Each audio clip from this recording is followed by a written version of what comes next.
Hello everyone, welcome to स्वरूप classes PCMB. और आज हम लोग बात करने वाले हैं ओम्स लॉ के बारे में। मगर ओम्स लॉ से पहले मैं आपको बता दूं, अगर आप रेजिस्टेंस के बारे में जानना चाहते हैं या आपने नहीं जाना है अभी तक रेजिस्टेंस क्या होता है, तो मैं ऑलरेडी एक वीडियो बना चुका हूं। आप पहले जाके रेजिस्टेंस वाला वीडियो जरूर देख लें, तभी इस वीडियो को कंटिन्यू करिए।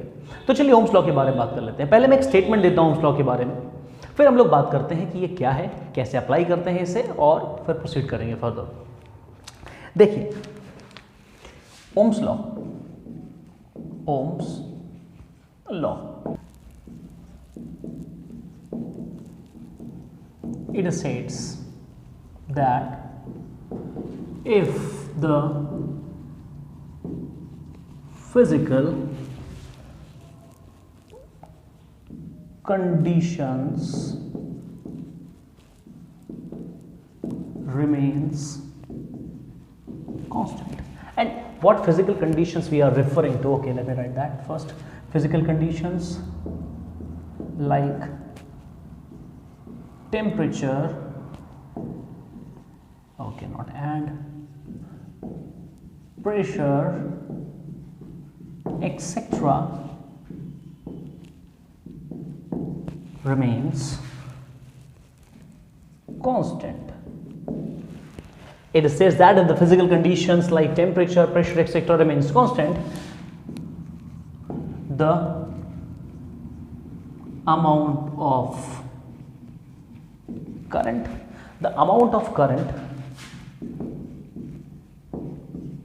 flowing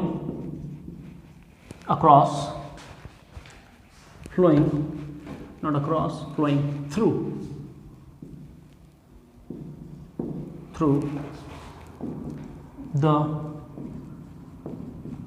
conductor is directly proportional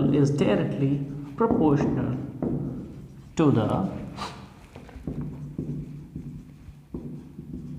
potential difference, or you may say voltage applied across it. That means it states that if the physical conditions remain constant, मतलब हमको रखनी है कि have to keep the conditions like temperature and the pressure constant, because you know the temperature has effect on the resistance. That means मतलब आप resistivity जानते हैं, temperature पे depend करती है, and resistivity is equals to rho times L by A. So resistance भी temperature पे depend कर जाएगा. So कुछ उस फैक्टर के लिए ये चीज़ें यहाँ डाली गई हैं कि अगर हमारी ये वाली फिजिकल कंडीशंस कांस्टेंट आप रखते हैं, तो हमारा जो अमाउंट ऑफ करंट है जो फ्लो कर रहा होगा किसी भी कंडक्टर से, वो डायरेक्टली प्रोपोर्शनल होने वाला है पोटेंशियल के। दैट मीन्स मैथमेटिकली मैं लिख सकता हूँ, ओके, यहाँ रखते हैं इस चीज़ को।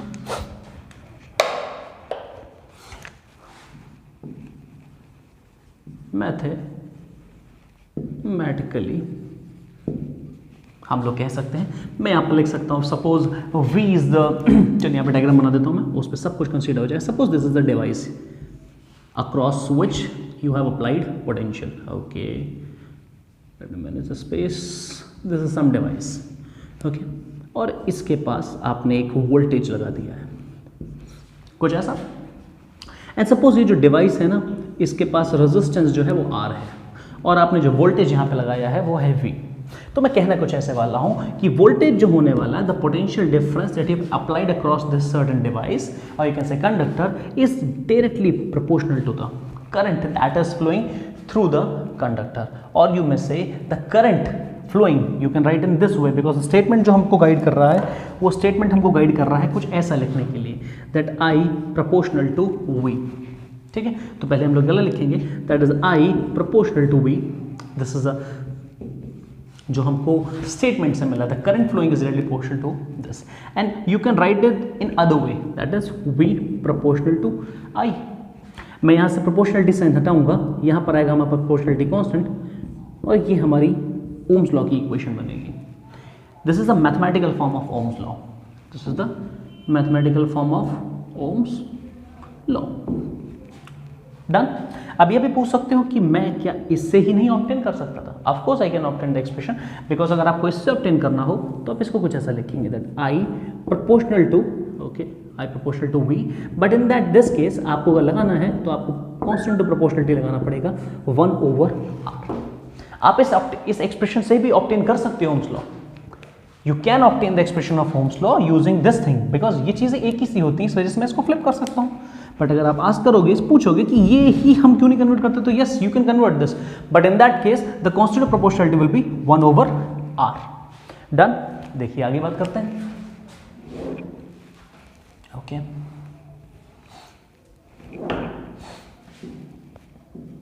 where r is the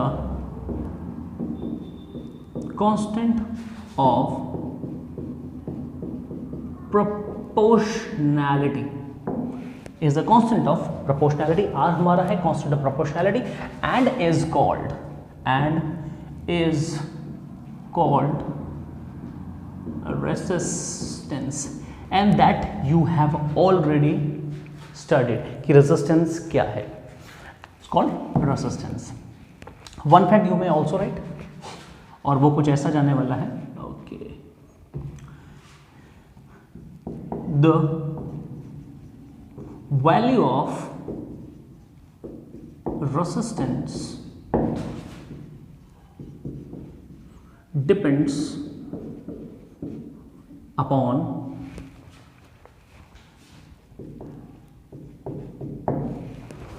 dimension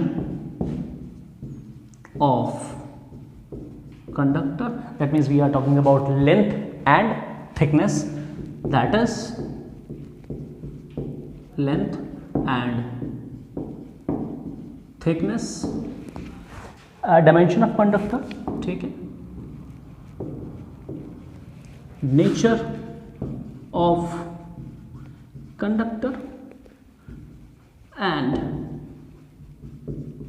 temperature of course. So these are the factors on which the value of this proportionality constant, जो कि signify कर resistance, depend करती है। Quickly note कर लीजिए इसको।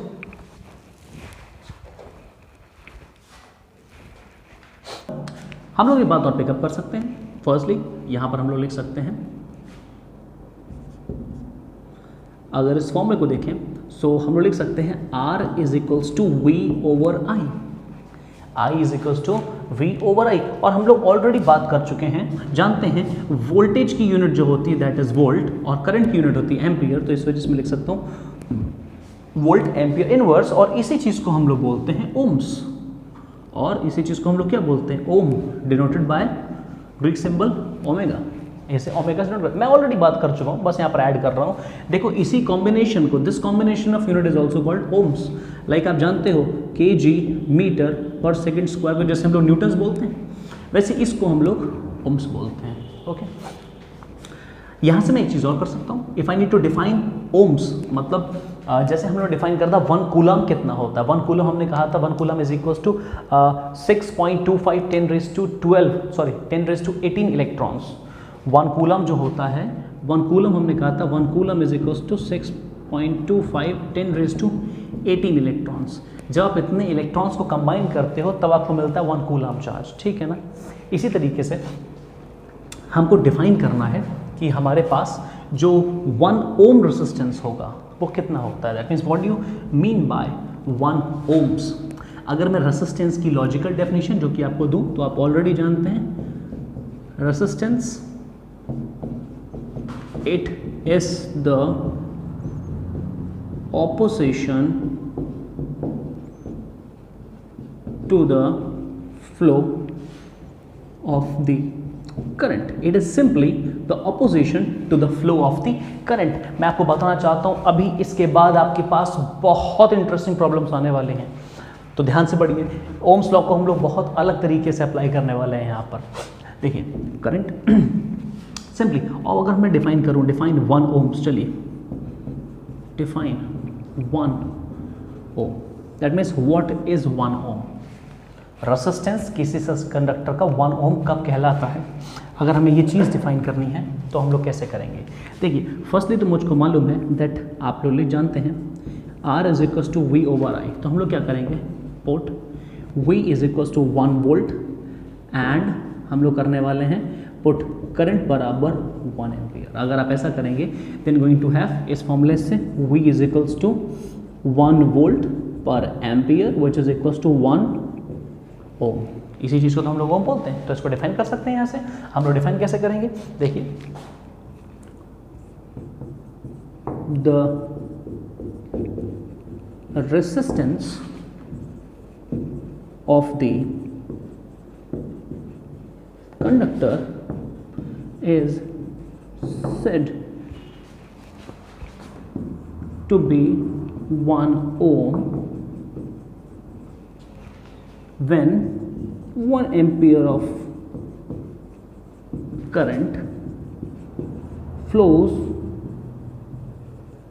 through the conductor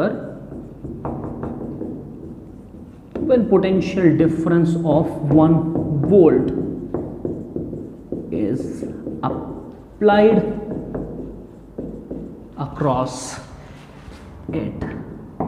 कहते हैं कि अगर हम लोग, मैं एक डिवाइस का रेसिस्टेंस 1 ओम कंसीडर तब करूंगा जब उसमें करंट फ्लो होगा 1 एम्पियर, जब हम उसमें अप्लाई कर देंगे voltage of 1 volt. That something means the resistance of the conductor is said to be 1 ohm when 1 ampere of the current flow through the conductor when a potential difference of the 1 volt is applied across the device. मतलब आपके पास जो device है, अगर आप इसके across potential जो लगाओ वो 1 वोल्ट लगाओ, और 1 वोल्ट पोटेंशियल लगाने से इस सर्किट में जो करंट फ्लो हो जाए वो हो 1 एम्पियर, तो इस डिवाइस का रेजिस्टेंस आप कहेंगे 1 ओम होगा।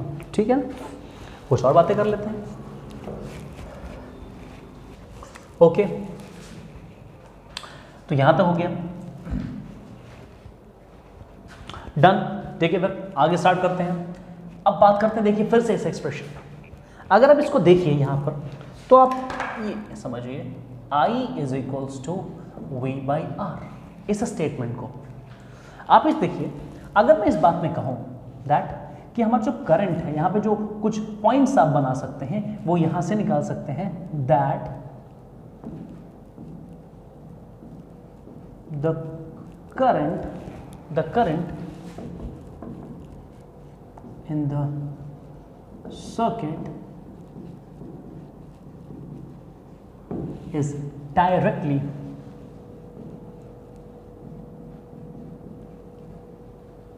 proportional to the potential difference applied across the device, provided R remains constant। देखिए इसका मतलब क्या है, आप इससे देख सकते हैं। ओके, मैं इसको हटाता हूं, यहां पर सिर्फ इतना लिखते हैं।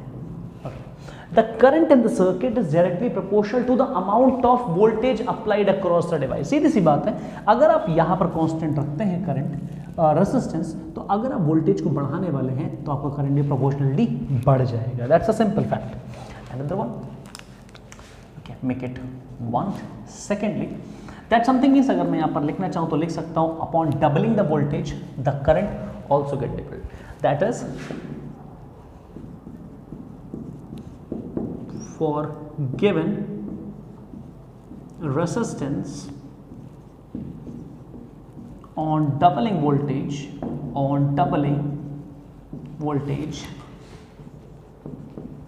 current also gets doubled। current also get doubled in this case। secondly, मैं यहां पर डाल सकता हूं for given potential difference। for given potential difference का मतलब है now you need to keep the voltage constant for a given potential difference,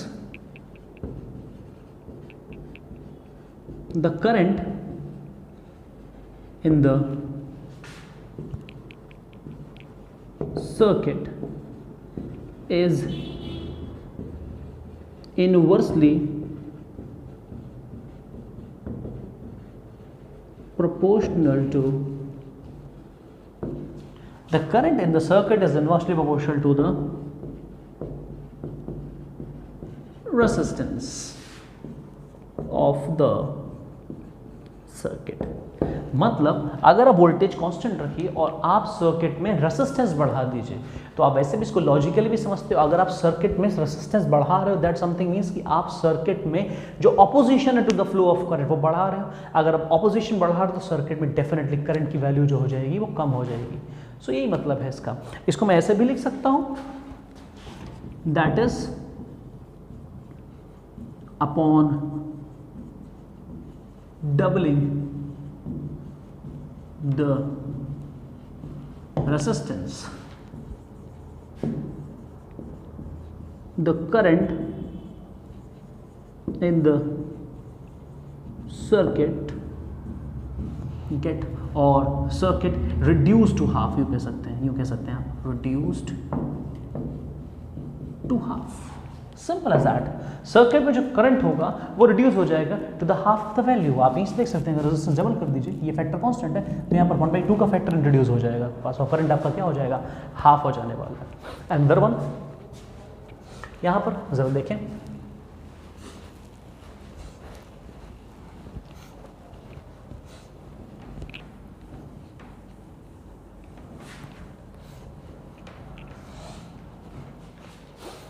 the devices, you can write the devices having very low value of resistance are very good conductors, are very good. जिन devices में resistance की value काफी कम होती है, those are very good conductors. जैसे example के तौर पे आप कंसीडर कर सकते हैं, for example you can say silver, you can say copper, you can say iron, you can say aluminium etcetera. ये सारे वो कंडक्टर हैं जिनके लिए आपका रेसिस्टेंस जो होता है वो काफी लो वैल्यू अज्यूम करता है। इन सभी के लिए जो रेसिस्टेंस होता है वो काफी कम होता है। और इसके कॉन्ट्रास्ट में अगर मैं एक बात कहूं, इसी में अगर मैं कहूं कुछ ऐसे डिवाइसेस जिनका रेसिस्टेंस बिल्कुल जीरो हो जाए, तो आप कह सकते हैं ideal conductors have zero resistance.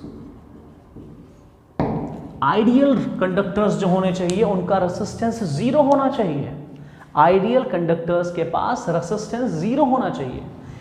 हालांकि ऐसी सिचुएशन एग्जिस्ट नहीं करती है, आपके आइडियल कंडक्टर्स नहीं होते हैं कि मतलब आप ऐसी सिचुएशन एक्सपेक्ट कीजिए कि एक हमारे पास डिवाइस होगा और उसमें रेसिस्टेंस बिल्कुल जीरो होगा, या ऐसा कोई कंडक्टर हो जिसका रेसिस्टेंस बिल्कुल जीरो होगा, ऐसा संभव नहीं है। ये अचीव करे जा सकते हैं। मैंने आपको बताया था कंडक्टर, इंसुलेटर और सेमीकंडक्टर वाले सेक्शन में टाइप्स ऑफ मटेरियल में कि सुपर जो कंडक्टर्स होते हैं वो वेरी लो टेम्परेचर पर ऐसा बिहेव कर सकते हैं मानो उनके पास रेजिस्टेंस जीरो है। लेकिन आइडियल कंडक्टर्स नहीं होते हैं जिनका रेजिस्टेंस, आप कितना भी बेस्ट कंडक्टर ले लीजिए उसका कुछ ना कुछ रेजिस्टेंस हमेशा एग्जिस्ट करेगा। जैसे मैं एग्जांपल देता हूँ सिल्वर का। Silver is the best conductor, silver is the best. और इसका रेजिस्टेंस, अगर आप सिल्वर का 1 मीटर वायर कंसीडर करिए और उस वायर का क्रॉस सेक्शन 1 मीटर स्क्वायर हो, तो उसका रेजिस्टेंस होने वाला है 1.6 10 to the power -4 ओम। इतना रेजिस्टेंस होने वाला है सिल्वर का। ओके, चलिए बात कर लेते हैं इंसुलेटर्स के बारे में थोड़ी सी।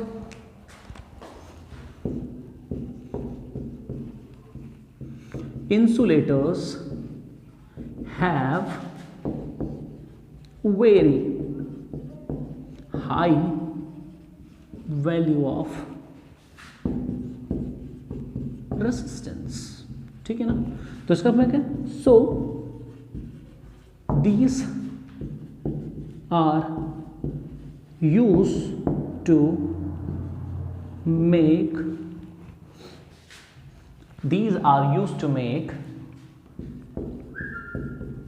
shock proof materials, ठीक है ना। या you can say you use them to insulate the conductors, ठीक है ना। और we can say used to insulate conductors.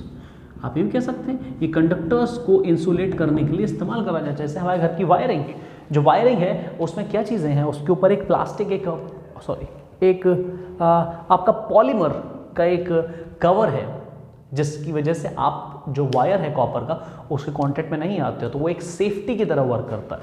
Example के तौर पे मैं काफ़ी चीज़ें देख सकता हूँ, तमाम पॉलीमर्स होते हैं, मगर फिर भी जो हम लोग समझते हैं, जैसे आप जानते हैं रबर ग्लव्स आते हैं, ड्राई वुड, ठीक है ना, पोर्सिलेन एक्सेट्रा एक्सेट्रा, काफ़ी चीज़ें हैं जो ऐसा करती हैं। अब आइडियल इंसुलेटर की अगर बात करें, ideal insulators have infinite resistance। जो आइडियल इंसुलेटर्स होते हैं उनके पास इनफाइनाइट रेसिस्टेंस होना चाहिए। Ideal insulator should have infinite resistance. Okay, note कर लीजिए इसको। ओके, तो देख लेते हैं लिमिटेशंस ऑफ ओम्स लॉ क्या है। देखिए,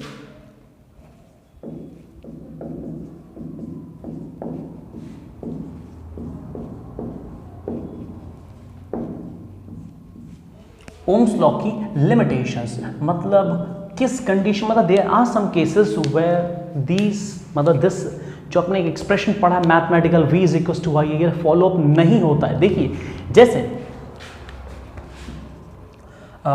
devices like PN junction, devices like PN junction, मैं कहना चाहता हूं डायोड, आप इसको बोलते हैं डायोड, ट्रांजिस्टर,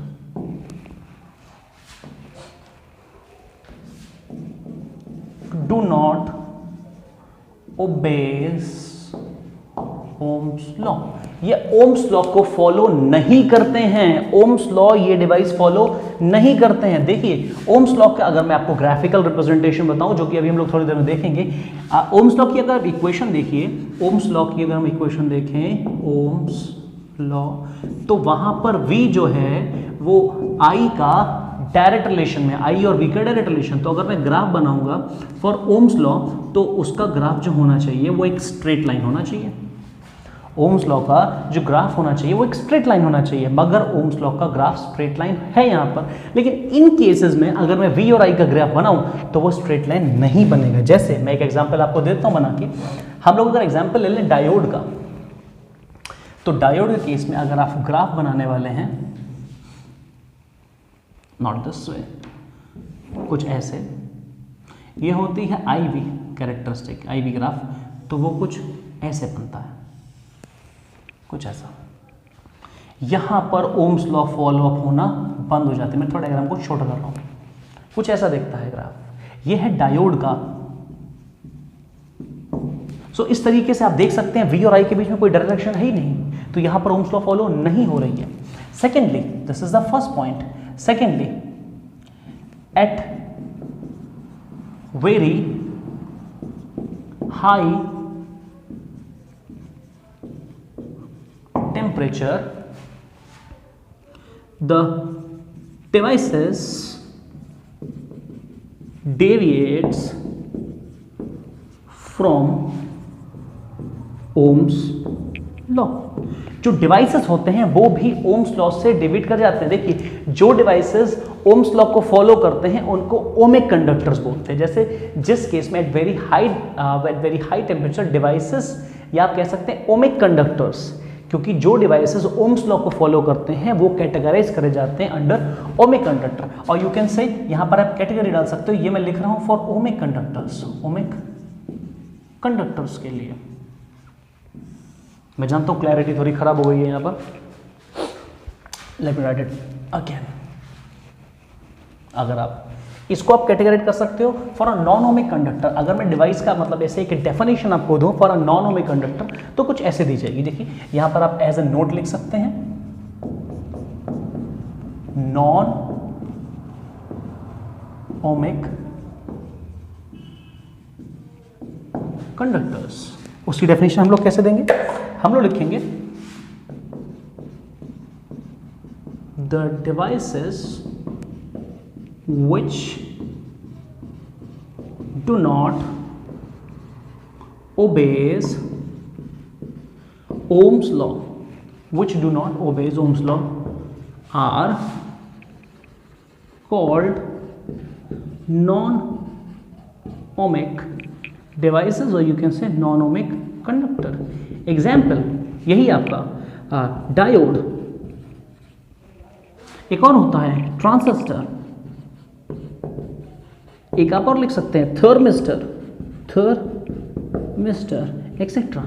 ये डिवाइसेस ओम्स लॉ को फॉलो अप नहीं करते हैं, तो इस वजह से इनको आप किस पे कैटेगराइज करते हैं? Non ohmic conductor. इसी जगह पे मैं बोल सकता हूं ओमिक कंडक्टर के बारे में, ओमिक कंडक्टर के बारे में, द डिवाइसेस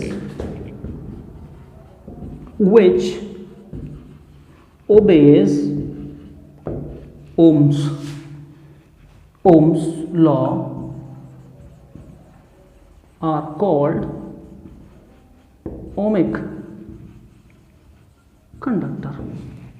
लाइक जो डिवाइस आप कंसीडर, जैसे हमारे पास कार्बन रेसिस्टर्स होते हैं, एग्जाम्पल जो रेसिस्टर होता है वो आपको फॉलो करता है Ohm's law.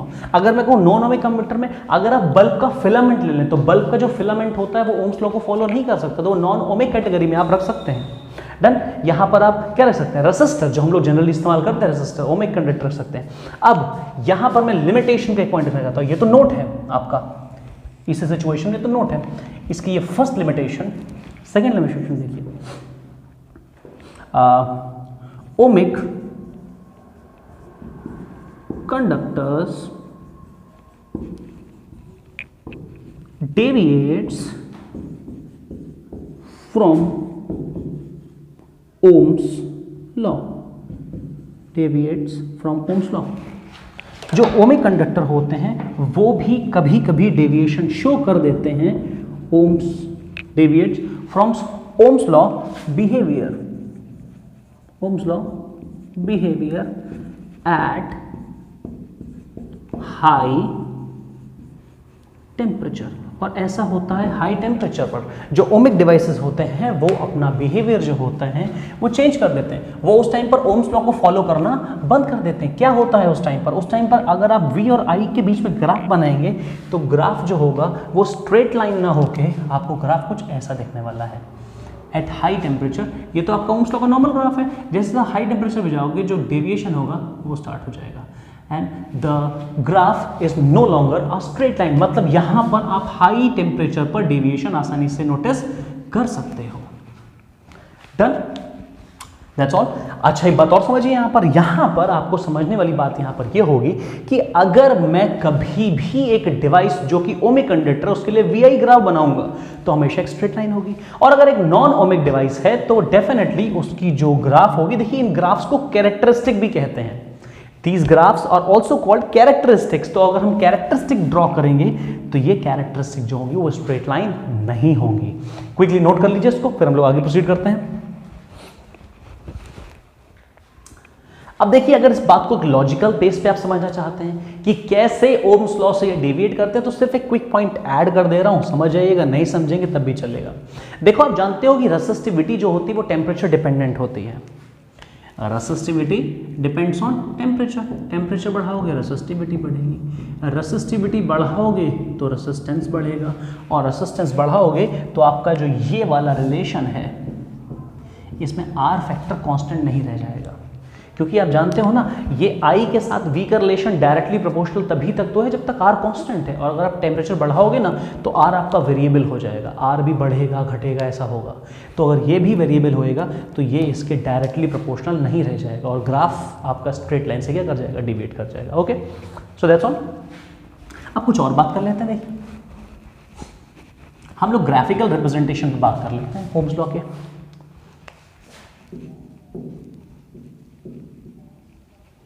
Graphical representation of Ohm's law। देखो, ग्राफिकल रिप्रेजेंटेशन के बारे में थोड़ा सा बेहतरीन एनालिसिस हो जाए भाई, थोड़ा इंपॉर्टेंट है, काफी इंपॉर्टेंट है भाई। V is equal to I। अगर मैं ग्राफ प्लॉट करूं ओम्स लॉ का, ओम्स लॉ का अगर मैं ग्राफ प्लॉट करूं, सो ये है V, ये है आपका I और ये है R, और you can write in other way, V is equal to R है, कोई दिक्कत थोड़ी ना। v आपका वेरिएबल है, मैंने y एक्सेस पे प्लेस कर लिया, ये हमारा x एक्सेस पे मैंने x एक्सेस पे बाई कर लिया, तो मैं इसको लिख सकता हूँ this is sometimes you can से लाइक दिस, से r इज इक्वल टू 2, और दिस इज जस्ट एग्जांपल कि 2 एक कांस्टेंट है और r भी हमारा एक कांस्टेंट है। तो अगर मैं y और x के बीच में ग्राफ बनाऊंगा तो एक बात तो श्योर है कि जो ग्राफ बनेगा वो हमेशा स्ट्रेट लाइन बनेगा, क्योंकि इक्वेशन लीनियर है तो स्ट्रेट लाइन ग्राफ होगा। अब देखते हैं ग्राफ की शुरुआत कहाँ से होगी। अगर आप x प्लेस करिए तो y की वैल्यू कितनी आ जाएगी 0, तो पहला पॉइंट तो ग्राफ का ये मिलने वाला है। अगर आप x की वैल्यू 1 लोगे तो y 2 आएगा, दैट मीन्स अगर ये यहाँ पर होगा, ये यहाँ पर होगा, तो पॉइंट यहाँ पर आएगा। तो हमारा जो ग्राफ होगा वो एक स्ट्रेट लाइन जाने वाला है विच स्टार्ट्स फ्रॉम ऑरिजिन। तो आप इस चीज को ऐड कर सकते हैं, the vi graph is the straight line, is a straight line starting from origin, ऐसा लिख सकते हैं, स्टार्टिंग फ्रॉम ओरिजिन। पहली बात तो ही कि ओरिजिन से स्टार्ट होता है, ये पहला एक लाइन। अब एक बात और समझो, मैं एक बात यहाँ पे और कह सकता हूँ, मैं आपसे अगर यहाँ पर एक बात ऐड करना चाहता हूँ वो कुछ ऐसी है, देखो जरा, अगर मैं एक ग्राफ वी आई का बनाऊँ और एक ग्राफ इसमें ये रहा एक लाइन और एक लाइन ऐसी है, एक लाइन कुछ ऐसी है और एक लाइन कुछ ऐसी है। मैथमेटिकल फॉर्म में अगर आप देखो तो ये लाइन कैसे डिफर बन सकती है, ये लाइन डिफर बन सकती है अगर मैं इस कांस्टेंट की डिफरेंट कर दूं वैल्यू, यहाँ पर 2 टाइम्स है। देखो अगर मैं यहाँ पर ये कह दूं कि r की वैल्यू 1 है तो आपका v बराबर i हो जाएगा, v बराबर i हो जाएगा, दैट मीन्स जब v1 i1 तो ग्राफ एकदम बीचों बीच जाएगा। लेकिन मैं r की वैल्यू अगर 4 टाइम्स कर दूं तो जब v1 x1 होगा, मतलब i जिस समय 1 होगा, v उस समय आपका 4 होगा, मतलब 1 और यहाँ कहीं पे 4, तो ग्राफ जो होगा वो ज़्यादा इधर पहुँच जाएगा, ज़्यादा ऊपर पहुँच जाएगा। दैट समथिंग मीन्स कि अगर आप अपनी रेसिस्टेंस की वैल्यू बढ़ाओगे, अगर आप रेसिस्टेंस की वैल्यू बढ़ाने वाले हैं तो आपका ग्राफ जो होगा वो और ज़्यादा स्टीपर होता जाएगा, मतलब ये एंगल बढ़ता जाएगा। मैं इसी के बारे में डिटेल बात करता हूँ। देखिए जैसे आप लोग ऑलरेडी एक टर्म जानते हैं स्लोप, चलिए डिस्कस करते हैं। आप लोग ऑलरेडी एक टर्म जानते हैं स्लोप, मैं बात करता हूं पहले स्लोप। स्लोप का अगर मैं सिंपल फॉर्मुलेशन देखूं तो ये होता है y बाई एक्स, ये होता है y बाई एक्स। ट्रिग्नोमेट्री अगर आप जानते हैं तो इसको मैं टेन थीटा लिखता हूँ। टेन थीटा जो होता है वो स्लोप का फॉर्मूला होता है, tan theta represents the slope. Tan theta इसको हम लोग m से भी डिनोट करते हैं। अगर सपोज करो मेरे पास एक ग्राफ है, मेरे पास एक ग्राफ है, ये है 1 और 2, this is 3, this is 4, so this is 1 2 3 4 5 6 7, so this is 1 2 3 4 5 6 7, or you may say this is also 1 2 3 4। अब अगर मैं आपसे एक ग्राफ प्लॉट करवाऊं और उस ग्राफ की इक्वेशन कुछ ऐसी दिखती हो, y is equals to 2x, वही वाली, और एक्चुअली में इसको अगर आप ऐसे देखो v is equals to 2y, compare करोगे तो वैल्यू जो r की निकली है वो 2 मिली है। दैट मीन्स जो रेसिस्टेंस होगा उसकी वैल्यू कितनी है, यहाँ पर 2 है। आप ऐसे कंपेयर कर सकते हो, लेकिन एक और बेहतरीन तरीका है हमारे पास करने का। देखो जरा, अगर मैं ग्राफ की स्लोप निकालूं, slope of I V graph, जो हमारे पास V I I V graph जो भी है उसके हम स्लोप निकालें। By the way this is V and this is I, ये करंट एक्सेस है, ये वोल्टेज एक्सेस है, डन। अगर मैं यहाँ पर एक स्ट्रेट लाइन ड्रॉ करूँ तो स्लोप कैसे निकालते हैं, आप क्या करिए, इस लाइन से एक ट्रायंगल पूरा कीजिए। जैसे मैं क्या कर सकता हूँ, यहाँ से एक स्ट्रेट लाइन डाल सकता हूँ यहाँ पर, ओके यहाँ पे डाल दीजिए। चलिए ये मैंने यहाँ से एक परपेंडिकुलर ड्रॉ कर लिया यहाँ पर, कुछ इस टाइप से, डन, कुछ ऐसे ये ड्रॉ कर लिया। एक परपेंडिकुलर आप यहाँ पे ड्रॉ कर लीजिए, जैसे से ये 5 पे आया, ओ यू कैन से, चलिए 6 पे आया, ठीक है ना, ऐसा मान लीजिए अभी के लिए आप। सो हम लोग क्या कर सकते हैं, इस ग्राफ को थोड़ा सा मैं स्ट्रेट कर दूं यार, कंफ्यूजन नहीं होना चाहिए, कुछ ऐसा, डन।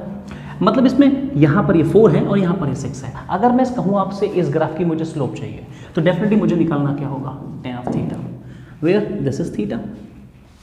डन। तो tan थीटा अगर निकालूंगा तो ये होता है परपेंडिकुलर अपॉन बेस, परपेंडिकुलर ये और ये इसके बराबर, बिकॉज स्क्वायर बन रहा है तो ये भी 6 और ये भी 6, तो दिस वे दिस इज 6, ठीक 6, और इसकी वैल्यू यहाँ पर क्या आई है आपके पास 4, 6/4, तो आपकी जो स्लोप आई है वो आई है 3/2, कुछ ऐसा। लेकिन सर आप जनरल टर्म में करके देखो इसे, tan थीटा, ये एक्सेस हमारी वोल्टेज एक्सेस है V, ये एक्सेस हमारी करंट एक्सेस है I, और V अपॉन I हमें पता है क्या होता है R। तो इसका मतलब अगर आप कभी भी V और I ग्राफ को सॉल्व करोगे तो आपको मिलने वाला है रेसिस्टेंस, अगर आप कभी भी V और I ग्राफ की स्लोप फाइंड करोगे तो आपको मिलने वाला है R। उस समय आप क्या अचीव कर लोगे, आपको क्या ऑब्टेन होगा R। दैट मीन्स आप यहाँ पर एक पॉइंट लिख सकते हैं, the slope of VI graph is the slope of, मैं थोड़ा बेहतर लिखता हूं,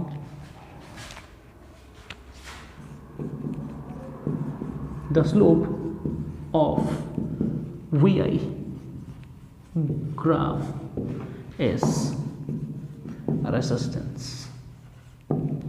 जो VI ग्राफ होता है उस ग्राफ की जो स्लोप होती है दैट रिप्रेजेंट्स द रेसिस्टेंस। मैं एक दफ़ा फिर से कह के देता हूँ, सपोज करो मैंने एक VI का ग्राफ प्लॉट कर लिया यहाँ पर, और इस VI ग्राफ के प्लॉट से अगर मैं tan थीटा फाइंड करता हूँ तो ये वैल्यू इतनी आई है।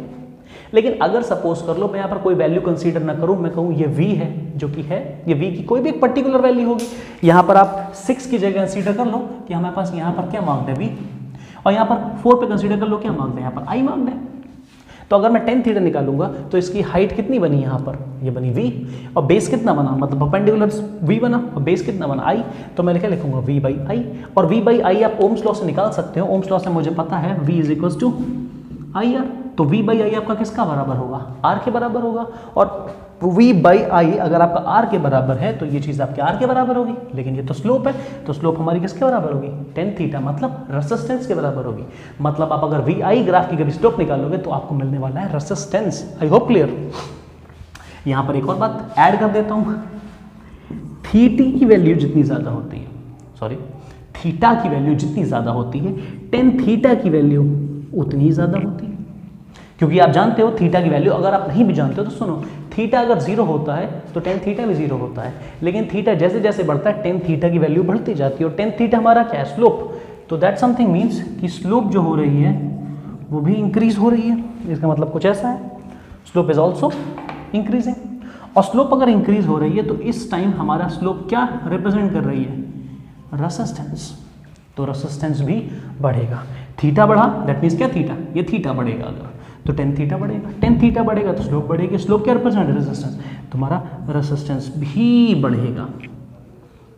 This is important thing. Done. चलिए और कुछ ऐड कर देता हूं यहां पर। अब आप समझो ये थीटा है क्या, this is the angle made with current axis. You need to remember this thing is very important. Theta is the angle with current axis.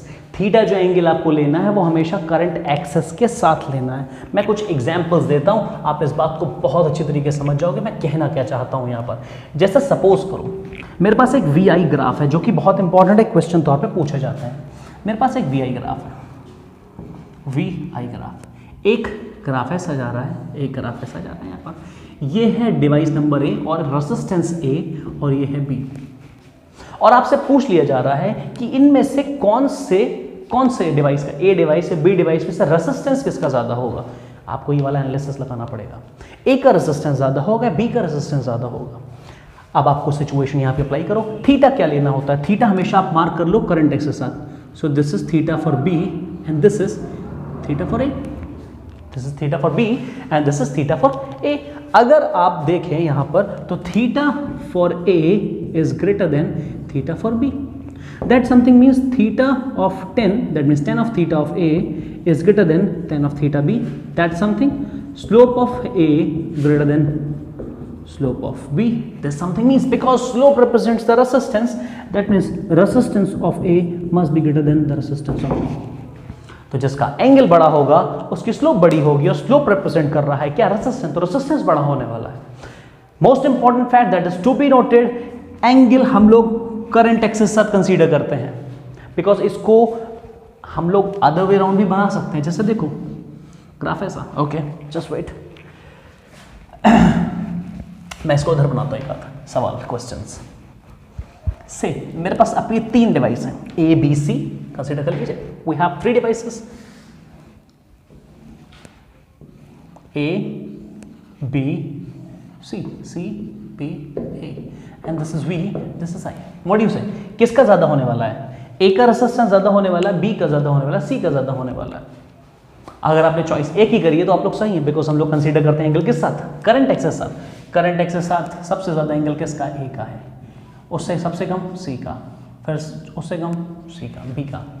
सो हम जानते हैं theta for C is less than theta for B is less than theta for A, और यू में से theta ए का angle सबसे ज़्यादा बड़ा है. That something means tan of theta of A सबसे ज़्यादा है. That something means slope of A सबसे ज़्यादा है. That something means resistance of B सबसे ज़्यादा है. तो ए वाले का रेजिस्टेंस सबसे ज़्यादा होने वाला है. ओके, अनदर वन मैं आपकी बार ऐसा कंसीडर कर लेता हूँ.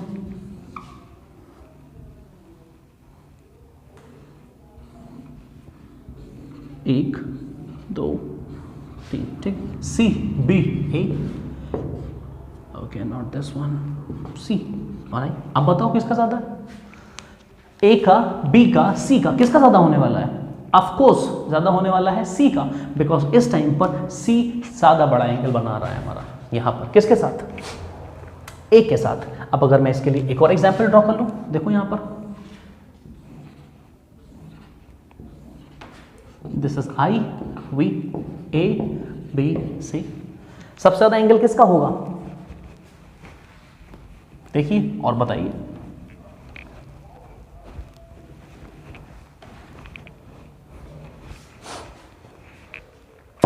अब जरा देखो यहाँ पर सिचुएशन डिफरेंट हो गई है. यहाँ पर y एक्सिस पर v है और यहाँ पर i है, लेकिन यहाँ पर i आ गया, यहाँ पर v आ गया है. ये ग्राफ थोड़ा सा डिफरेंट हो गया है जो हम लोग ऑलरेडी सॉल्व कर रहे हैं. कभी भी ऐसी सिचुएशन होती है तो आपको देखना ये पड़ेगा कि एंगल किसके साथ है. देखो पहली चीज़ जो हमेशा नोटिस करोगे वो एंगल होना चाहिए.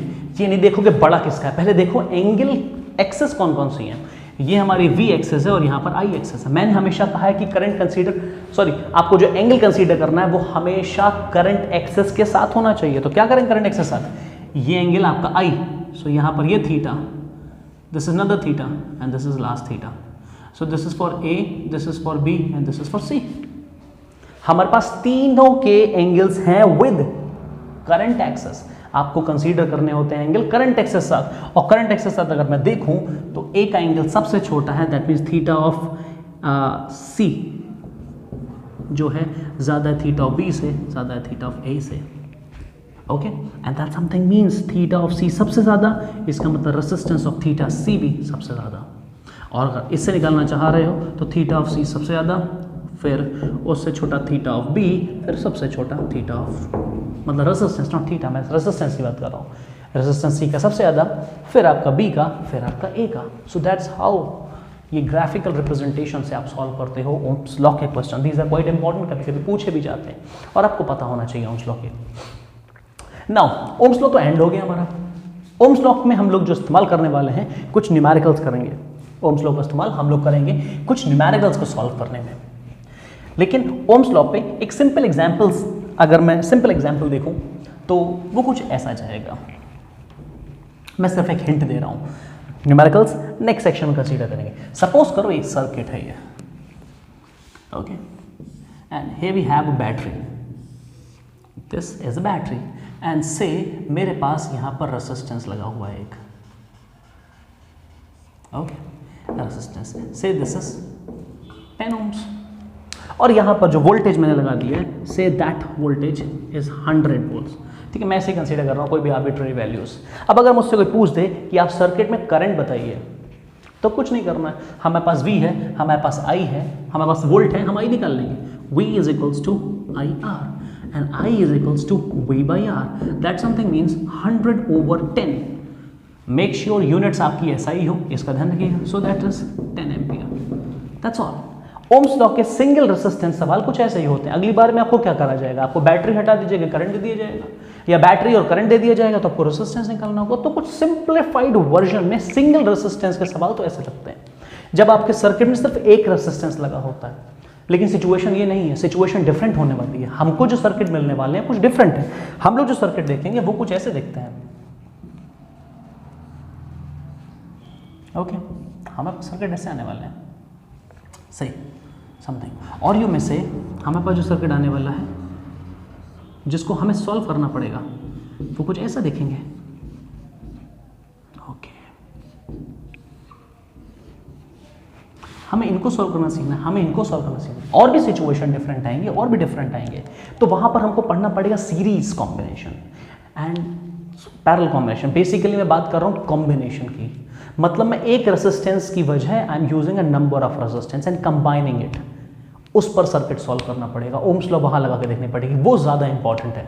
उसके लिए आपको पता होना चाहिए सीरीज और पैरेलल कॉम्बिनेशन, तब आप ये वाले सर्किट सॉल्व कर सकते. This is the most easiest one जो आप हमेशा simple V is equal to IR से सॉल्व कर लो.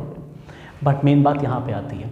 इसी चीज़ को नेक्स्ट सेक्शन में हम लोग पढ़ेंगे. अभी के लिए मैं बाइंड अप कर रहा हूँ लेक्चर. आई होप आप लोगों को ये जो चीज़ मैंने ओम्स लॉ में समझाई है, ohmic conductor, non ohmic conductor, factors जिन पे करंट डिपेंड कर रहा है, रेसिस्टेंस और जो रेसिस्टेंस का क्या फ़र्क पड़ेगा करंट पर, और वोल्टेज का क्या फ़र्क पड़ेगा, इन सब चीज़ों पर हम लोगों ने बात कर ली है.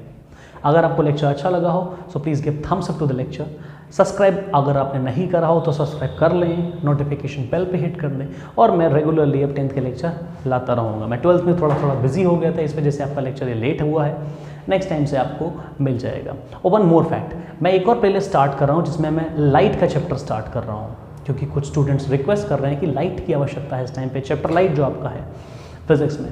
तो मैं एक और प्लेलिस्ट क्रिएट कर रहा हूँ जिसमें आपको विद इन डे और 2 लाइट के लेक्चर्स अपडेट होना शुरू हो जाएंगे. तो इसके लिए आप चैनल को सब्सक्राइब ज़रूर कर लें. So see you in the next lecture. Thank you everyone.